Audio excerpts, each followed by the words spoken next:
नांदेड जिल्ह्यातील हिमायतनगर तालुक्याचे शासकीय रुग्णालय बनले असिद्धांचे माहेरघर, लोकप्रतिनिधी तथा वैद्यकीय अधिकाऱ्यांचे दुर्लक्ष। यामुळे जनतेत आक्रोश।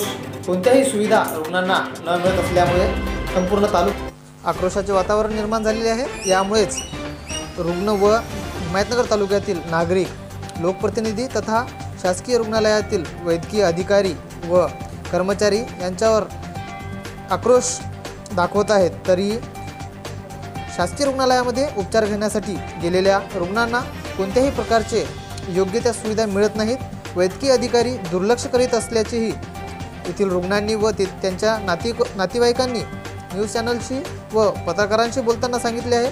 तरी काही नागरिकांनी खंतही व्यक्त केली आहे सरळ न्यूजवर। एवढेच नव्हे तर काही नागरिकांनी तर स्लोगनही तयार केलेले आहे। शासकीय रुग्णालयावर नाव मोठे आणि लक्षण खोटे असे सुविचारही सांगण्याचा प्रयत्न शासकीय रुग्णालयाविरोधामध्ये केलेला आहे।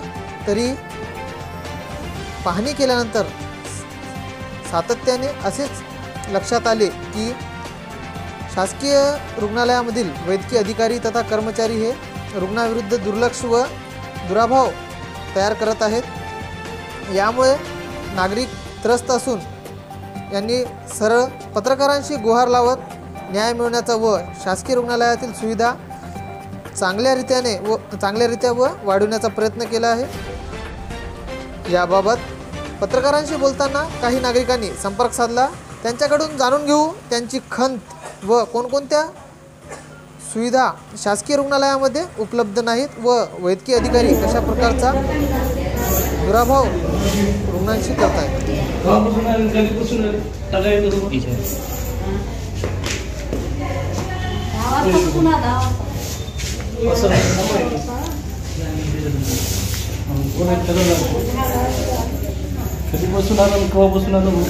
मी सकाळी 10 पासून आलो बघा। आता इथं इंजेक्शनाच्या याच्यानं आलो होतो, पण इथं या दवाखान्यामध्ये कशाची सोय नाही। आणि डॉक्टरला बोलायला गेलं तर डॉक्टर बाहेर जातात, पण एकही येत नाही। पेशंट एवढे झोपून आहेत, पण याले नुसतं बघायला चेक करायला निघून चले, पण याच्यावर एकचही लक्ष नाही। तुम्ही किती दिवसापासून चक्रा माराले? मी बघा परवा दिवशी आलो होतो, पण रविवारी आल्यानंतर त्यांनी म्हणले की आज कशाची सोय नाही। मी म्हणलो हे सरकारी दवाखाना इथं सोय पाहिजे, पण त्यांनी म्हणले नाही इथं सोय नाही, आमची कोणाची ड्युटी नाही। पण तरी पण थोडं रिक्वेस्ट केल्यामुळे इंजेक्शन दिले त्यांनी।